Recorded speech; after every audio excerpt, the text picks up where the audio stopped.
Study IQ IAS, अब तैयारी हुई अफोर्डेबल। नमस्कार दोस्तों, स्वागत है आप सभी का स्टडी IQ में। मैं हूं आपका दोस्त राहुल सायगांवकर।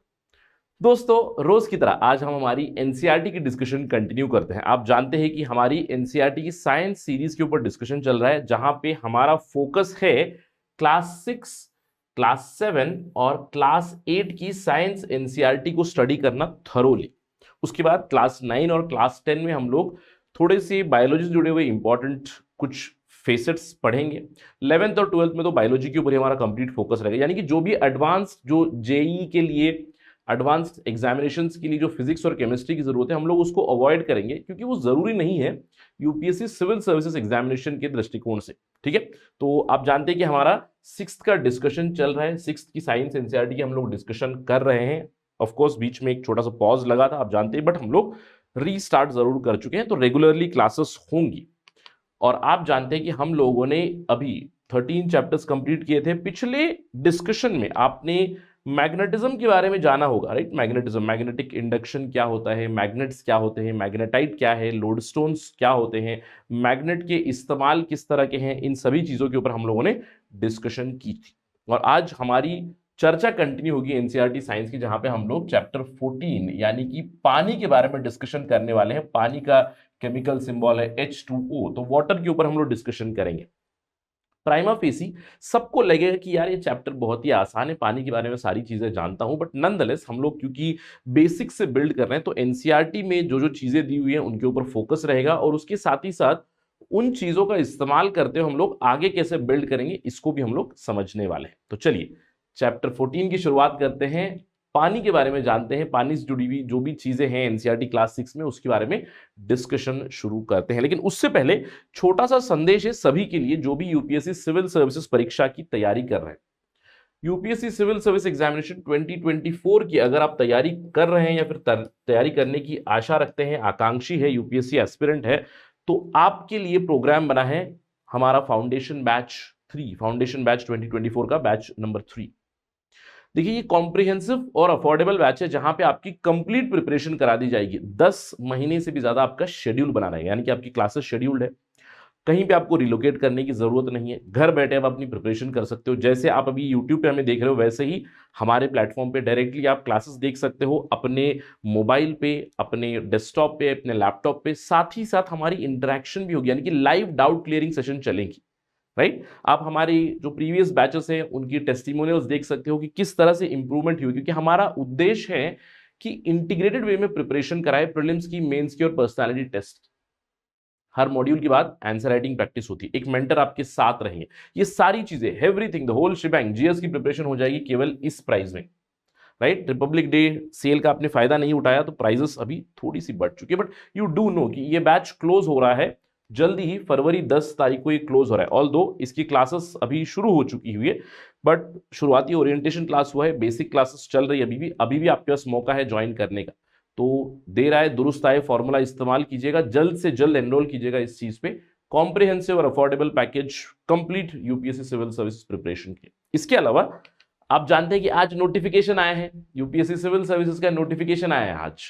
1100 सीटें हैं, राइट? 1105 सीटें हैं 2023 के लिए। ऑफ कोर्स 2023 के लिए अगर आप प्रिपरेशन कर रहे थे, थोड़ा पहले से आपने प्रिपरेशन शुरू किया होगा। अगर आप अपनी एडवांस स्टेज में हैं तो आपके पास प्रीलिम्स क्लियर कराने के लिए हमारा प्रोग्राम है सिप प्लस प्रोग्राम। केवल 6,000 रुपए में 90 दिनों में आपकी कंप्लीट प्रीलिम्स 2023 की प्रिपरेशन करा दी जाएगी, जिसकी एग्जामिनेशन आपको कुछ ही महीनों में आ रही है। तो हमारी वेबसाइट पे जाइएगा, जल्द से जल्द इसको एनरोल कीजिएगा। बैच शुरू हो रहा है 7 फरवरी, यानी कि फरवरी मार्च अप्रैल तक आपका पूरा बैच खत्म हो जाएगा। मई फर्स्ट वीक में फिनिश हो जाएगा।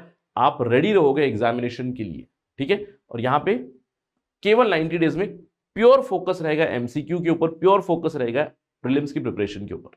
तो ये उन लोगों के लिए है जो 2023 के लिए अटेम्प्ट करें। ध्यान रखना इसको। आपके अगर कोई दोस्त लोग हैं, जानकार है, उन्हें बताइएगा कि बहुत ही शॉर्ट टाइम बचा हुआ है, नोटिफिकेशन आ चुकी है, फॉर्म आप भर रहे हो, तो examination the day is coming very very close. और कॉन्फिडेंस अगर आपको गेन करना है, ज्वाइन सिप प्लस। और इन दोनों प्रोग्राम में आपको मैक्सिमम डिस्काउंट चाहिए, तो डिस्काउंटेड प्राइस के लिए आप मेरा कोड इस्तेमाल कीजिएगा, राहुल लाइव, ठीक है?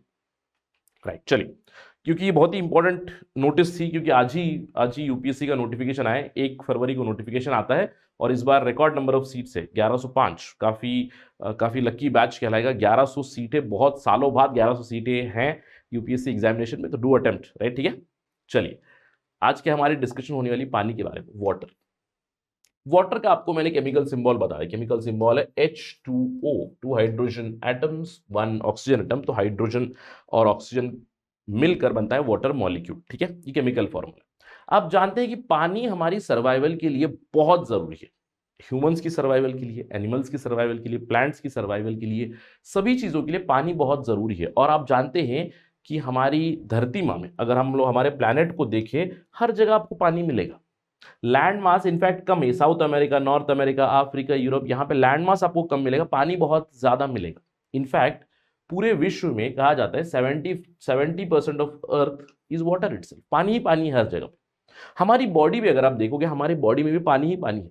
70% जो हमारी बॉडी बनी हुई है, खून है, वाटर है, मसल्स है, मसल्स में आपको वाटर मिलेगा, हर जगह आपको वाटर कंटेंट मिलेगा। ईच एंड एवरी सेल में आपको पानी की मात्रा मिलेगी। तो 70% जो हमारी बॉडी भी है वो पानी ही पानी है, ठीक है? तो हम जानते हैं पानी बहुत ही महत्वपूर्ण है। लेकिन ये पानी इतना महत्वपूर्ण क्यों होता है सर्वाइवल के लिए? देखिए, पानी का महत्व हर एक इंडिविजुअल के लिए बहुत जरूरी बनता है, स्पेशली क्योंकि जो हमारी पूरी लाइफ की केमिस्ट्री चल रही है वो पानी की वजह से ही चल रही है। पानी का क्या काम होता है, आप अगर हम लोग हमारे एडवांस क्लासेस में हम लोग देखेंगे, हम लोग सेल्स के ऊपर बात करेंगे। सेल, तो एक ह्यूमन सेल जो होता है, अगर आप ह्यूमन सेल में देखोगे, ह्यूमन सेल में आपको न्यूक्लियस मिलेगा, आपको माइटोकॉन्ड्रिया मिलेगा, आपको साइटोप्लाज्म मिलेगा, गोल्गी एपरेटस, बहुत सारी चीजें मिलेंगी। और इस सेल में भी, हर एक सेल में आपको वाटर कंटेंट बहुत ज्यादा मिलेगा। क्यों? क्योंकि इस वाटर कंटेंट से ही आपकी बॉडी की सेल से और सेल की जो इनपुट आउटपुट चल रही है, यानी कि आपकी सेल में से जो वेस्ट मटेरियल है पानी के थ्रू बाहर निकलेगा, जो एनर्जी है वो पानी के थ्रू अंदर जाएगी, जो इनपुट से पानी के थ्रू अंदर जाएंगे। तो हमारी कंप्लीट मेटाबॉलिज्म के लिए पानी बहुत बहुत जरूरी है। यानी कि water is extremely important for all of us as a part of biochemical reaction. Bio मतलब लाइफ। अब लाइफ में जो भी हमारी केमिकल रिएक्शन होती है, हमारे लिए तो हम लोग खाना खाएंगे, पानी की बहुत ज्यादा जरूरत पड़ती है। पानी अगर खत्म हो गया, बॉडी में डिहाइड्रेशन हो जाएगा, भाई ऊपर चले जाएंगे, ये तो आपको पता ही पता है। लेकिन प्लांट्स में भी फोटोसिंथेसिस के लिए जरूरी होता है और पानी एक मीडियम के तौर पे काम करता है। पानी से ही न्यूट्रिएंट्स पास होते हैं। जैसे आपने देखा, अगर एक प्लांट है, प्लांट जमीन से पानी खींचता है, पानी के साथ मिनरल्स खींचता है, पानी के अंदर बहुत सारी चीजें एब्जॉर्ब हो जाती है। पानी एक पोलर मॉलिक्यूल है जिसके अंदर हम लोग बहुत सारी चीजें डिसॉल्व कर सकते हैं। इनफैक्ट ये एक ऐसा सॉल्वेंट है जिसमें मैक्सिमम नंबर ऑफ सॉल्यूट चीजें हम लोग मिला सकते हैं। इसीलिए हमारी बॉडी की बायोकेमिकल रिएक्शन के लिए जरूरी है। साथ ही साथ एज अ कूलेंट, यानी कि हमारी बॉडी के टेम्परेचर रेगुलेशन में बहुत ज्यादा मदद करता है। तो इसी से हमें पता चल चुका है कि पानी बहुत ज्यादा जरूरी है। बिना पानी के हम लोग सर्वाइव नहीं कर सकते। इसीलिए हम लोग कहते हैं हवा, पानी और खाना, three things are extremely important. और पानी के बिना शायद हम लोग चल पाए कुछ घंटे, 5 घंटे, 6 घंटे, 12 घंटे, 16 घंटे, बट उसके बाद हम लोग सर्वाइव नहीं कर पाएंगे। तो पानी एक्सट्रीमली इंपॉर्टेंट। अब सवाल ये उठता है कि सर हमें ये पानी मिलता कहाँ से है, या फिर हम लोग कितना पानी कंज्यूम करते हैं, क्या है पानी की परिस्थिति, कहाँ पे कितना पानी है। देखिए, अगर हम लोग बात करें हमारी बॉडी के लिए, on an average human body में कहा जाता है कि 3 से 4 लीटर अंदाजन पानी की हमें बहुत ज्यादा जरूरत पड़ती है एवरी डे। यानी कि हर दिन हमें 3 से 4 लीटर पानी पीना चाहिए, right? In fact 4 litres is the optimum amount जो आपको पीते रहना चाहिए दिन में। इसीलिए कहा जाता है कि भैया 8 से 10 ग्लास पानी पिए, तो इतना पानी आप कंज्यूम करोगे और आपकी बॉडी अच्छी रहेगी। अब पानी केवल हमारी केमिस्ट्री के लिए तो जरूरी नहीं है, बिल्कुल केमिस्ट्री के लिए तो अनिवार्य है ही है। मतलब हमारी बायो जो केमिकल रिएक्शन है, हमारी बॉडी में जो रिएक्शन हो रही है, प्लांट में जो फोटोसिंथेसिस हो रही है, उसके लिए पानी बहुत जरूरी है। लेकिन उसके अलावा भी पानी के यूजेस हम लोग काफी करते हैं, राइट? जैसे नहाने के लिए हम लोग पानी का इस्तेमाल करते हैं, मोस्टली हाउस होल्ड चोर्स के लिए, राइट? हाउस होल्ड चोर्स जो होते हैं, जैसे बर्तन धोने हैं, कपड़े धोने हैं, टॉयलेट में इस्तेमाल करते हैं हम लोग। बहुत जगह पे हम लोग पानी का इस्तेमाल करते हैं, ठीक है? बहुत जगह पानी का इस्तेमाल करते हैं। इसके अलावा हम लोग पानी का इस्तेमाल करते हैं अपनी फूड प्रोडक्शन के लिए, यानी कि खाना बनाने के लिए। अब ये हम लोग इस्तेमाल करते हैं एग्रीकल्चर में, राइट। इरिगेशन के तौर पे हम लोग इस्तेमाल करते हैं। अगर मुझे चावल बनाना है पानी की ज़रूरत पड़ेगी, अगर मुझे गेहूं उगाना है पानी की ज़रूरत पड़ेगी, अगर मुझे गन्ना उगाना है पानी की ज़रूरत पड़ेगी, यानी कि इरिगेशन पर्पज़ के लिए हम लोग इस्तेमाल करते हैं। इसके अलावा हम लोग इस्तेमाल करते हैं इंडस्ट्री के लिए भी। अब इंडस्ट्री में, किसी भी इंडस्ट्री में आप देख लीजिएगा, इलेक्ट्रिसिटी जनरेशन में हम लोग इस्तेमाल करते हैं। पानी बहुत जरूरी है, बिना पानी के तो स्टीम नहीं बनेगा, स्टीम के बिना स्टीम टरबाइन नहीं चलेगा, टरबाइन नहीं चलेगा तो इलेक्ट्रिसिटी जनरेशन नहीं होगी। पेपर इंडस्ट्री में आप लीजिए, केमिकल इंडस्ट्री में आप लीजिएगा, सॉल्वेंट इंडस्ट्री में, आप किसी भी इंडस्ट्री में आप ले लीजिएगा, पानी बहुत ही ज्यादा जरूरी होता है। इसका मतलब क्या हुआ, हम लोगों ने समझा पानी ना सिर्फ हमारे सर्वाइवल के लिए जरूरी है, पानी हमारी बायोकेमिकल रिएक्शंस के लिए तो बहुत ही जरूरी है, हमारे सर्वाइवल के लिए। इसके अलावा हम लोग अपनी नॉर्मल रोजमर्रा की लाइफ में पानी का बहुत ज्यादा इस्तेमाल करते हैं। अब सवाल ये उठता है कि सर ये जो पानी का इस्तेमाल हो रहा है, ये जो पानी है, क्या हर जगह पे पानी हमें समानता से मिलता है, और ये पानी हमारे यहाँ पे कहाँ से आता है? देखिए, जैसे कि मैंने आपको बताया 70% जो हमारा मदर अर्थ है वो पानी से ही बना हुआ है। लेकिन क्या इसका मतलब है मेरे पास हर जगह मैं पानी इस्तेमाल कर सकता हूं? जैसे पीने के लिए जो पानी चाहिए, क्या मैं उसको ओशन से पी सकता हूं? Pacific ocean, Atlantic ocean, Indian ocean, वहां से पानी डायरेक्टली लेकर पी सकते हैं? नहीं, दिक्कत है। क्या उसी ओशनिक वाटर को मैं एग्रीकल्चर के लिए इस्तेमाल कर सकता हूं? नहीं। क्या उसी ओशन वाटर को मैं इंडस्ट्री के लिए इस्तेमाल कर सकता हूं? नहीं। तो दिक्कत यही है कि पानी भैया ऑल दो बहुत है, बहुत पानी है, बहुत ज्यादा पानी है, लेकिन हमारे लिए जो पानी जरूरी होता है वो है फ्रेश वाटर, और फ्रेश वाटर की सोर्सेस आपकी बहुत ही कम है। ठीक है, तो ये आपको समझ रहे, यानी कि पानी इक्विटेबली शेयर्ड नहीं है।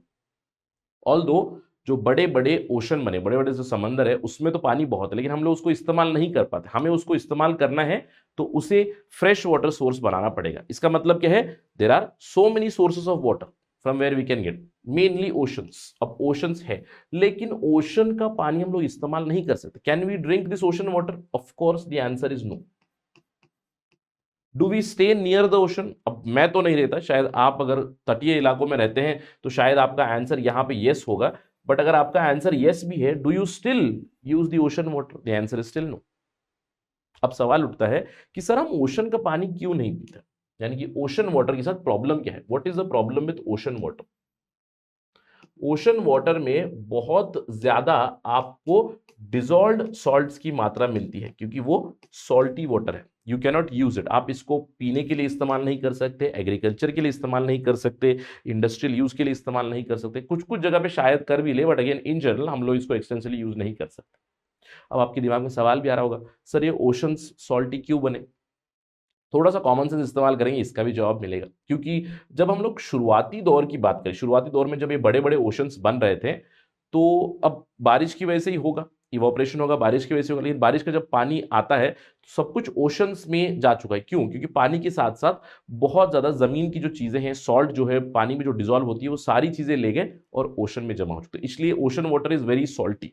और आज भी अगर हम लोग बात करें, ओशंस में सॉल्ट लेवल बहुत ज्यादा है, इसीलिए हम लोग रिलाई करते हैं मेनली सरफेस वाटर के ऊपर और अंडरग्राउंड वाटर के ऊपर।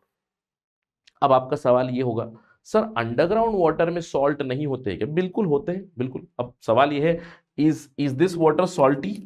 Yes, it contains minerals. मैं नहीं कहूंगा सॉल्टी है, but it does contain minerals, but कम मात्रा में। Is this water salty? I wouldn't say salty. हम लोग कभी कभी बोरवेल का जो पानी कहते हैं वो खारा पानी होता है, क्योंकि उसके अंदर बहुत सारे मिनरल्स डिजॉल्व होते हैं। ठीक है, मिनरल्स डिजॉल्व होते हैं। अब ये इस मात्रा में है जिसको हम लोग इस्तेमाल कर सकते हैं, इसीलिए ओशन का वाटर हमारे लिए होगा नो, हम इसको इस्तेमाल नहीं कर सकते।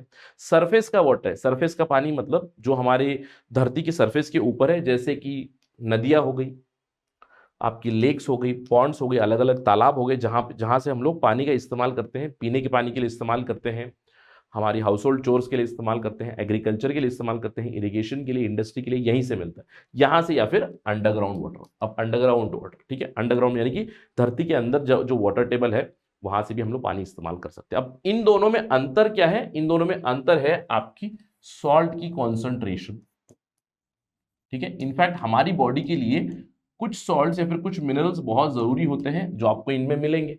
इसीलिए पोल्यूशन की वजह से आज हम लोग कहते हैं कि भैया हमें आरओ की जरूरत है। आपने देखा होगा कि पहले जो पुराने ज़माने में जो लोग थे, 100 साल, 150 साल, 200 साल पहले देखिए, क्या वहाँ पे आरओ था? कोई आरओ नहीं था, यही पानी पिया करते थे, नदियों का पानी। इसलिए आपने देखा होगा जहां से भी नदी गुजरती है, फिर जहां पे भी एक लेक है, जहां पे भी एक बड़ा तालाब है, वहां पे आपने देखा होगा कि वहां पे एक हैबिटेशन जरूर सेटअप होता है, राइट?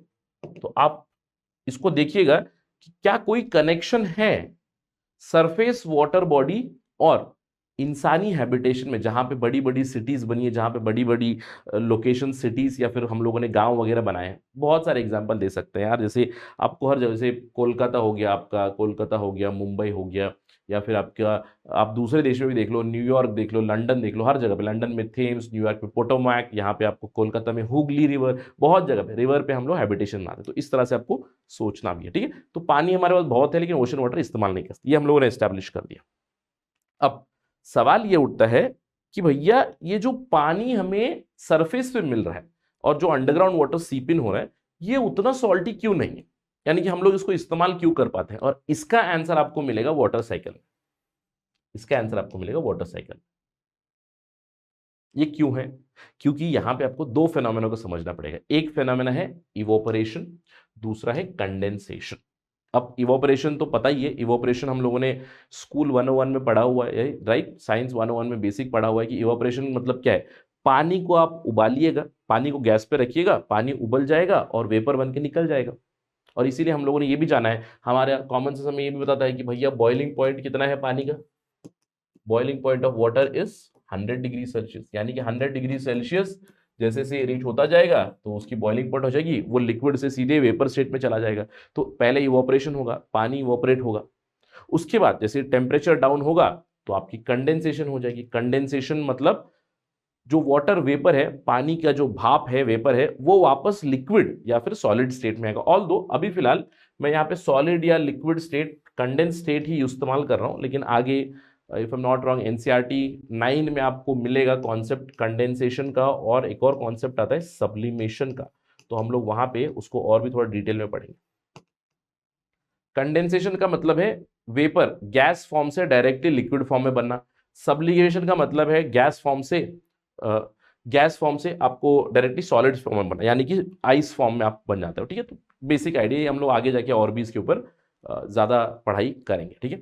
इसके अलावा अगर हम लोग बात करें, इवोपरेशन हो गया आपका, इवोपरेशन हो गया आपका, कंडेंसेशन हो गया आपका, ये दोनों जो फिनोमेना है ये किस चीज पे डिपेंड करते हैं? It depends on many things. जैसे मैंने ऑल दो बॉइलिंग पॉइंट का नाम लिया, बॉइलिंग पॉइंट जानते हैं हम लोग 100 डिग्री सेल्सियस, पानी का फ्रीजिंग पॉइंट जानते हैं 0 डिग्री सेल्सियस, लेकिन इवोपरेशन और कंडेंसेशन एक कंटिन्यूअस प्रोसेस है।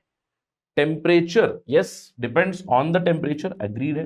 प्रेशर के ऊपर डिपेंड करता है, कितना हीट है एटमॉस्फेयर में उस पर डिपेंड करता है, कितना मास है, कितना वॉल्यूम है, कितनी ह्यूमिडिटी है, इन सभी चीजों पर डिपेंड करता है, राइट? अभी उतना हम लोग टेक्निकल डिस्कशन में नहीं चलेंगे, लेकिन कॉमन सेंस से हमें पता चलता है कि इवोपरेशन और कंडेंसेशन एक कंटिन्यूअस प्रोसेस। जैसे आपने देखा होगा, आपने कपड़े सुखाने के लिए अपने घर के बाहर इस तरह का एक तार लगाया होगा, ये बहुत ही ऑसम फिनोमेना है, हमारे यहाँ पे हर जगह पे आपको मिलेगा। हर जगह पे गैलरी का इस्तेमाल हम लोग करेंगे, not just for aesthetics but कपड़े सुखाने के लिए भी। तो कपड़े आपने यहाँ पे लगा दिए हैं, हवा चल रही है और सनलाइट भी है। अगर सनलाइट ना भी हो तब भी कपड़े सूख जाते हैं, आपने देखा तो होगा, थोड़ा टाइम ज़्यादा लग जाता है। अब सवाल है ये सूख कैसे रहा है? क्या भैया टेम्परेचर 100 डिग्री है क्या दिन का? नहीं है, टेम्परेचर तो होगा हार्डली 25 डिग्री, 28 डिग्री, 30 डिग्री, कुछ कुछ गर्म इलाकों में 40 डिग्री तक पहुंच जाएगा। तो 40 डिग्री पे ही धीरे धीरे कपड़े आपके सूख के पानी उड़ के जा रहा है। मतलब evaporation is a process which depends on many factors. हवा की ह्यूमिडिटी कितने हैं, क्या हवा चल रही है, कितना हीट है हवा में, कितना टेम्परेचर है, कितना वॉल्यूम है हवा का, कितना विंड है, इन सभी चीजों पर डिपेंड करता है। और सेम कॉन्सेप्ट है कंडेंसेशन का भी। ये आपने देखा होगा, क्रिकेट मैच देखा होगा, राइट? क्रिकेट मैच भी आपने देखा होगा, जैसे शाम हुई भैया ड्यू की बात करते हैं, ड्यू आ गई। अभी ड्यू क्या होती है? ओस जो ग्रास पे जमा होती है, इस तरह की घास पे आपने देखा होगा कि पानी के छोटे छोटे ड्रॉपलेट्स आते हैं। ये क्यों हो रहा है? क्योंकि जो हमारे एटमॉस्फेयर में वाटर वेपर है वो धीरे धीरे कंडेंस होके पानी के प्लांट के पत्तों पे यहाँ पे सेटल हो जाते हैं। और इसीलिए क्रिकेट में आपने देखा होगा कि ड्यू आ गया कि भाई बॉलर बॉल को ग्रिप ही नहीं कर पा रहा है, बॉल स्पिन ही रहे और हमारे इंडियन बॉलर्स पिट रहे हैं, राइट? वर्ल्ड क्लास बॉलिंग जो है हमारी तो पिट रही है ना, तो उसमें इंडिया हार भी रहा है। क्यों हो रहा है? क्योंकि ड्यू जमा हो रही है। This is the example of condensation. अब यहां पे भी क्या कोई कंडेंसेशन का टेम्परेचर है क्या कि भैया कंडेंस हो रहा है पानी 20 डिग्री पे, 25 डिग्री पे, 15 डिग्री पे? कोई स्पेसिफाइड टेम्परेचर आप नहीं बता सकते, ऑल दो ड्यू पॉइंट वगैरह आपको मिलेंगे, राइट। हम लोग dry bulb temperature, wet bulb temperature, due point के बारे में बात करेंगे, बट इन जनरल कंडेंसेशन भी इन सारे फैक्टर्स पे डिपेंड करता है। इसका मतलब क्या है? कंटिन्यूअस इवापोरेशन और कंटिन्यूअस कंडेंसेशन हो रहा है। तो अब आपने सोचा सर ठीक है, आपने जो बोला मैं समझ गया, लेकिन अभी भी मुझे एक चीज अंडरस्टैंड नहीं हो रहा है कि जो हम लोग पानी पीते हैं वो सॉल्टी क्यों नहीं है, सरफेस वाटर सॉल्टी क्यों नहीं है? क्योंकि ये पूरी ट्रिक है वाटर साइकिल की, और इस वाटर साइकिल में दो मेन फिनोमेना थे, इवोपरेशन और कंडेंसेशन, जो हम लोग समझ चुके हैं, और इसीलिए हमारा पानी कंटिन्यूसली रिसाइकल होता रहता है। That is why water recycles. यहां पे आप देख सकते हो, अब ये ओशन है, अब ओशन में तो ऑलरेडी सॉल्टी वाटर है, इस ओशन से भैया पानी इवोपरेट होगा, क्योंकि धूप है, गर्मी है, तो धीरे धीरे पानी इवोपरेट होगा। अब पानी इवोपरेट होगा गैस बन के, यानी कि वेपर फॉर्म में आपका पानी ऊपर जा रहा है। अब ये वेपर जा रहा है जिससे कि बादल बन रहे हैं। इसीलिए बादल है क्या? What is a cloud? Cloud is nothing but water vapour. जो हम लोग आसमान में देखते हैं ना, आसमान में बादल है, तो बादल क्या है? बादल एक्चुअली पानी है, कंडेंस्ड फॉर्म ऑफ वाटर है, वाटर वेपर है जो वहां पे कंडेंस्ड फॉर्म में है। इसीलिए तो बादल बन गया। एक तो ओशन से चला गया, सरफेस से भी चला गया। जो प्लांट्स है, प्लांट्स भी ट्रांसपायर करते हैं, क्योंकि पानी जो जो प्लांट्स है वो भी पानी खींचते हैं। धूप लग रही है तो जो पत्ते होते हैं, पत्तों के थ्रू ट्रांसपिरेशन हो रहा है, जो हम लोगों ने पढ़ा, जब हम लोगों ने प्लांट के बारे में पढ़ा था, ट्रांसपिरेशन हो रहा है, तो ट्रांसपिरेशन से भी जा रहा है, ये भी आपको कंडेंस हो रहा है, क्लाउड बन रहा है। अब एक बार क्लाउड सैचुरेट हो गया तो बारिश बन के आप पे गिर रहा है। तो ये जो बारिश का पानी है, अब सवाल है कि ये बारिश का पानी सॉल्टी होगा क्या? ऑफ कोर्स नहीं होगा। क्यों? क्योंकि इवोपरेशन में आपने देखा, यहां पे तो भैया नमक है, यहां पे तो नमकीन पानी है, लेकिन नमक ऊपर तो नहीं जा रहा है, नमक तो वहीं पे सेटल हो जाएगा, नमक तो पानी में रह जाएगा। तो केवल वाटर वेपर, यानी कि purest form of water, pure form पानी पहुंच रहा है, बादल बन रहा है, बादल बन के बारिश हो रही है। अब सवाल उठता है कि सर ट्रांसपिरेशन आपने बोला, तो यहाँ पे जो बूजो है, बूजो पूछता है कि सर ट्रांसपिरेशन इतना बड़ा फैक्टर है क्या? बिल्कुल, सबसे ज्यादा मात्रा पानी की जो आती है इवोपरेशन से, वो ओशन से निकलती है, सरफेस वाटर से निकलती है, अग्रीड है। लेकिन ट्रांसपिरेशन से यहाँ पे एक उदाहरण दिया है यहाँ पे कि जो वीट का प्लांट है, यानी कि आपको गेहूं बनाना है, 1 किलो गेहूं बनाने के लिए, 1 किलो गेहूं बनाने के लिए अप्रोक्सीमेटली 500 लीटर्स पानी ट्रांसपिरेशन होता है, यानी कि 500 लीटर पानी ऊपर चला जाता है, बादल बन जाता है। तो इमेजिन कीजिएगा कि हम लोग कितना गेहूं उगाते हैं और कितना ट्रांसपिरेशन होता है। तो ट्रांसपिरेशन भी एक बहुत बड़ा फैक्टर है क्लाउड्स बनेगा। तो ट्रांसपिरेशन हम लोग समझ गए। अब नेक्स्ट हुआ, इवोपरेट हुआ, कंडेंसेशन हो रहा है। कंडेंसेशन कैसे हो रहा है? बादल बन रहे हैं। तो ये बादल कैसे बनते हैं? अब बादल कैसे बन रहा है? तो अगर आपके दिमाग में आ रहा होगा सर बादल तो बन गया, लेकिन बादल बना तो बारिश क्यों नहीं हो रही है? बारिश होने के लिए उस बादल को भी सैचुरेट होना है। क्यों होना है? देखिए, इवोपरेशन हो रहा है, धीरे धीरे वेपर ऊपर पहुंच रहा है, तो क्लाउड एक इनविजिबल वाटर वेपर का ही फॉर्म है, तो पानी धीरे धीरे कंडेंस होके क्लाउड बन रहा है। अब यहां पे सैचुरेट होना पड़ता है, यानी कि आपको आपको क्लाउड में इतना ज्यादा पानी जम जाना चाहिए कि वो सैचुरेट हो जाना चाहिए। अभी बेसिकली पानी वो होल्ड नहीं कर सकता, अभी वो पानी होल्ड नहीं कर सकता, हवा पानी होल्ड नहीं कर सकती है, तो क्लाउड बन जाएगा। एक बार क्लाउड सैचुरेट हो जाएगा तो वो आपको बारिश बन के गिर जाएगा। अब आपके दिमाग में सवाल आएगा, सर ये हो कैसे रहा है? देखिए, हवा में हम लोग जानते हैं हवा किससे बनी हुई है। हवा में आपके डस्ट पार्टिकल्स भी है, सूट पार्टिकल्स भी है, छोटे छोटे न्यूक्लियाई है। तो ये आपको कंडेंसेशन न्यूक्लियाई का काम करेंगे, कंडेंसेशन न्यूक्लियर काम करेंगे। तो धीरे धीरे वाटर वेपर इनके ऊपर कंटिन्यूसली जमा होता जाएगा, वाटर वेपर जमा होकर इस तरह के बादल बनेंगे। बादल एक बार सैचुरेट हो जाएगा तो आपको बारिश बन के गिर जाएगा। ठीक है। अब आपके दिमाग में एक और सवाल भी होगा, सर ठीक है, ये बादल का बेसिक फंडा तो मैं समझ गया, इसकी एडवांस चीजें आपने ज्योग्राफी में देखी होगी, अलग अलग तरह के बादल बनते हैं, अलग अलग तरह की बादल की सेटअप होती है, क्यूमुलोनिम्बस क्लाउड बन गया तो बहुत ज्यादा बारिश होती है। सवाल ये है कि सर मैंने रिसेंटली देखा कि दिल्ली में ठंड में काफी ज्यादा फॉग भी था, तो ये फॉग क्या है? ये फॉग क्या है? राइट, फॉग जो जो धुंधला होता है ना, जहां पे विजिबिलिटी कम होती है, फॉग क्या है? देखिए फॉग बेसिकली, फॉग भी एक क्लाउड ही है, आपको समझना है, मैं सीधे सीधे बता रहा हूं in a nutshell. Fog is a kind of a cloud जो ग्राउंड पे टच करता है, मतलब फॉग भी एक बादल ही है जो ग्राउंड लेवल पे ही है, आपको समझना है। क्लाउड कुछ हाइट पे बनते हैं, फॉग आपको लो लेवल पे मिलते हैं, और फॉग बनने के लिए आपकी ह्यूमिडिटी जो है, रिलेटिव ह्यूमिडिटी 100% तक पहुंचनी चाहिए। रिलेटिव ह्यूमिडिटी मतलब पानी की water vapour carrying capacity complete हो गई ना, उसके बाद आपको धुंधला दिखना शुरू हो जाएगा, फॉग दिखना शुरू हो जाएगा। फॉग आपने देखा होगा कुछ इस तरह की चीजें, फॉग कुछ इस तरह की चीज आपको दिखेगी, और आपको यह समझना है कि सर क्या फॉग से भी बारिश हो सकती है। देखिए फॉग इतना थिक बनेगा नहीं कि वो आपको प्रेसिपिटेशन बन के गिरे, लेकिन फॉग से आपने कई बार कंडेंसेशन जरूर देखा होगा, इसलिए आपने देखा होगा जब भी फॉगी है तो आपकी गाड़ी के ऊपर एक पानी की परत बन जाएगी, पेड़ों के ऊपर, पत्तों के ऊपर एक पानी की परत बन जाएगी, धीरे धीरे कंडेंसेशन होता हुआ जाएगा। ठीक है, अब एक और सवाल भी आ जाता है कि सर जब भी ये फॉग आता है तो मैंने देखा ये विजिबिलिटी कम क्यों होती है, ये विजिबिलिटी कम क्यों होती है। कि फॉग या तो बोलते हैं कि भैया फ्लाइट नहीं लेकर जा सकते हैं, आपकी कार चलाने चलाते हैं फॉग की लाइट लगाइए एटसेट्रा, क्यों होता है। सेम फेनोमेना है, आपने कभी देखा है कि जब बारिश होती है तो जब कार चला रहे हो तो कुछ दिखाई देता है, कुछ नहीं दिखाई देता। सेम फेनोमेना है, यानी कि लाइट कंटिन्यूअसली स्कैटर हो रही है बिकॉज ऑफ वाटर मॉलिक्यूल्स, इसकी वजह से आपकी विजिबिलिटी कम हो जाती है। जो बारिश में होता है वही आपको फॉग में भी वही कॉन्सेप्ट चलता है। ठीक है, तो आई होप कि आपको क्लियर हो चुका है क्लाउड क्या है, फॉग क्या है। अब जैसे ही क्लाउड एक बार सैचुरेट हो गया, यानी कि क्लाउड सैचुरेशन होने के बाद आपका पानी बन के वो नीचे गिरेगा। अब ये पानी सॉल्टी नहीं है, ये पानी प्योर वाटर है, इसको कहते हैं प्रेसिपिटेशन। अब प्रेसिपिटेशन कॉमन आपने देखा होगा, बारिश एक तो रेन है यानी कि पानी के तौर पे गिर रहा है, ये भी प्रेसिपिटेशन है, या फिर आपका स्नो होके गिर रहा है यानी कि बर्फबारी हो रही है, ये भी ठीक है। कई बार आपने देखा होगा हेलस्टोन्स, राइट, कई बार आपने देखा हेलस्टोन्स, हेलस्टोन्स मतलब जो बड़े बड़े बड़े बड़े समझ ले आइस के गोले। स्नो तो भैया, स्नो तो बहुत ही नरम पानी का प्रेसिपिटेशन हो गया। कभी कभार आपने देखा होगा कि हेलस्टोन्स, बड़े बड़े जो बर्फ के पत्थर गिरते हैं उन्हें कहते हैं हेलस्टोन्स, या फिर कई बार वो स्लीट के फॉर्म में भी आता है। तो यहाँ पे एक छोटा सा एमसीक्यू मैं बना सकता हूँ सिंपल सा, कि consider the following forms of precipitation, rain, snow, slit, hello.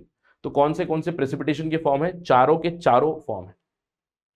Slit का बेसिक डेफिनेशन, स्लीट का बेसिक डेफिनेशन है कि भैया जब आपको पानी और बर्फ दोनों साथ में मिलता है, वाटर प्लस स्नो और ice both together is called slit. ठीक है, ये मेनली होता है टेम्परेचर इन्वर्शन की वजह से। इसको देखेंगे हम लोग आगे चल के टेम्परेचर इन्वर्शन क्या होता है। टेम्परेचर इन्वर्शन बेसिक आइडिया है, टेम्परेचर इन्वर्शन का मतलब है, आप जानते हैं कि अगर वार्म एयर है तो वार्म एयर ऊपर असेंड होगी, अगर हॉट एयर है तो हॉट एयर नीचे डिसेंड करेगी। तो इसका मतलब क्या है, इसका मतलब क्या है, नॉर्मल फिनोमेना ये होना चाहिए कि आपका वार्म एयर ऊपर होना चाहिए, कोल्ड एयर हैवी है ये नीचे होना चाहिए, करेक्ट। ये बेसिक आइडिया, अगर ये दोनों रिवर्स हो जाए इसको कहते हैं टेम्परेचर इन्वर्शन, कि कोल्ड एयर ऊपर है वार्म एयर नीचे है, तो इसको कहते हैं टेम्परेचर इन्वर्शन। आपने नॉर्मली देखा होगा जैसे हिल्स वगैरह में कोल्ड एयर डिसेंड्स डाउनवर्ड, है ना, कोल्ड एयर डिसेंड्स डाउनवर्ड जिससे वार्म एयर को हटा देता है। तो टेम्परेचर इन्वर्शन के कॉन्सेप्ट वहां पे आपने बहुत देखे होंगे। ठीक है, राइट, प्रेसिपिटेशन के अलग अलग फॉर्म।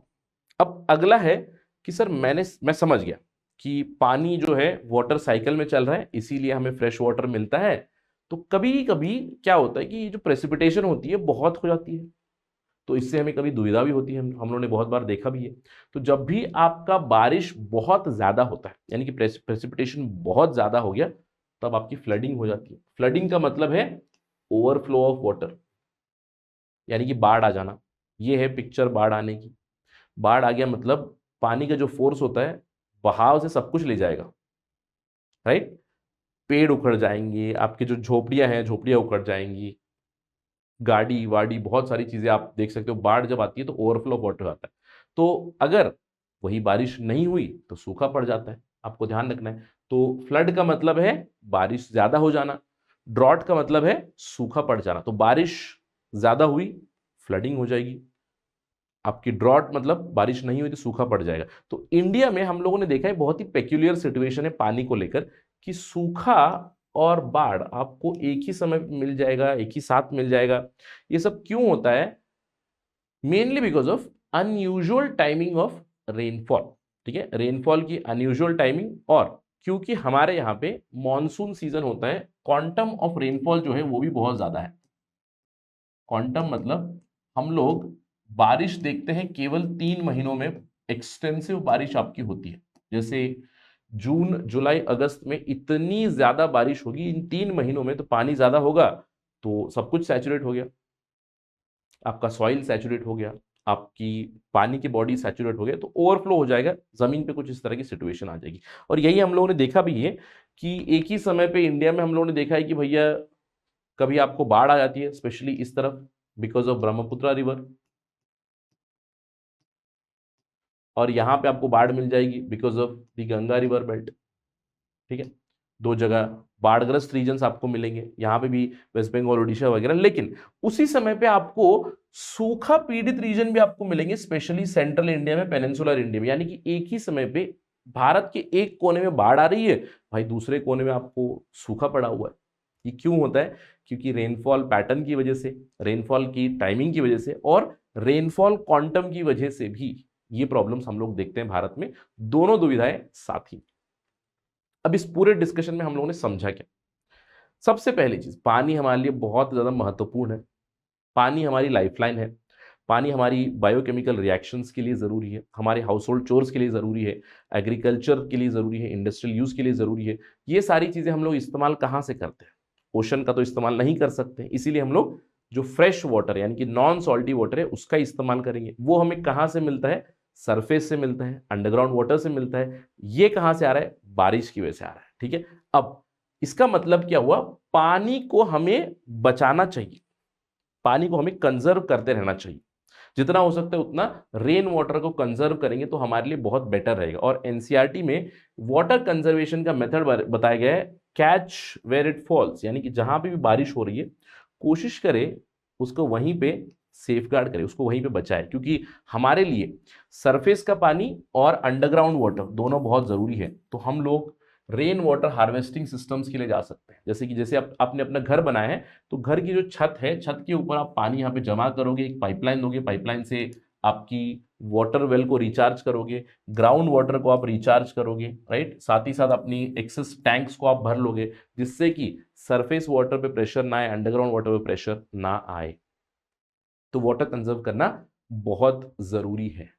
ठीक है, ये है बेसिक आइडिया कि पानी का महत्व क्या है हमारे लिए, पानी हम लोग किस तरह से इस्तेमाल करते हैं, कहाँ कहाँ इस्तेमाल करते हैं, किस तरह का पानी हमें काफ़ी ज़रूरी है, स्पेशली रेन वाटर। इसीलिए पानी को बचाना बहुत ज़रूरी है, रेन वाटर हार्वेस्टिंग करना बहुत ज़रूरी है। और सरकार का भी ये पॉलिसी भी बना हुआ है, आपने देखा होगा, rain water harvesting systems install करें, इस तरह की चीज़ें बताते हैं। और हम लोगों ने अलग अलग एनसीईआरटीज़ में देखे हुए rain water safeguarding, rain water harvesting traditional methods क्या है, कि भैया आपका जो तालाब है, तालाब को रिचार्ज करें, या फिर आप अपनी जो बावली बनी हुई है, बावली का रिचार्ज करें, अंडरग्राउंड वाटर का रिचार्ज करें, है ना। तो पानी जो आएगा उस पानी को वेस्ट होने ना दे, यानी कि समंदर तक, ओशन तक पहुंचने ना दे, आप खुद ही यहाँ पे कंजर्व कर लें तो बेटर रहेगा। क्योंकि फ्रेश वाटर आपको जरूरी है, ओशन का वाटर आप इस्तेमाल नहीं कर सकते। तो rain water harvesting is going to help us for sure, right. That is the basic idea of water. I hope कि इस डिस्कशन से आपको काफ़ी अच्छी आइडिया आ चुकी है पानी के बारे में और पानी के कंजर्वेशन के बारे में। इसके ऊपर हम लोग आगे भी बिल्ड करेंगे, but that is the end of today's discussion. ठीक है, so see you again tomorrow with another discussion. But आप जानते हैं कि जाने से पहले फिर से छोटा सा मैसेज आपके लिए, कि अगर आप मुझे फॉलो करना चाहते हैं, आप मुझे इस आईडी पे फॉलो कर सकते हैं @RahulSai222। अगर आप कोई डाउट है, कोई आपका मैसेज है, कोई कंप्लेंट है, फीडबैक है, सजेशन है, anything at all, do message me on Instagram. I do respond on Saturdays and Sundays. All right, thank you very much for watching. जय हिंद। स्टडी IQ IAS, अब तैयारी हुई अफोर्डेबल।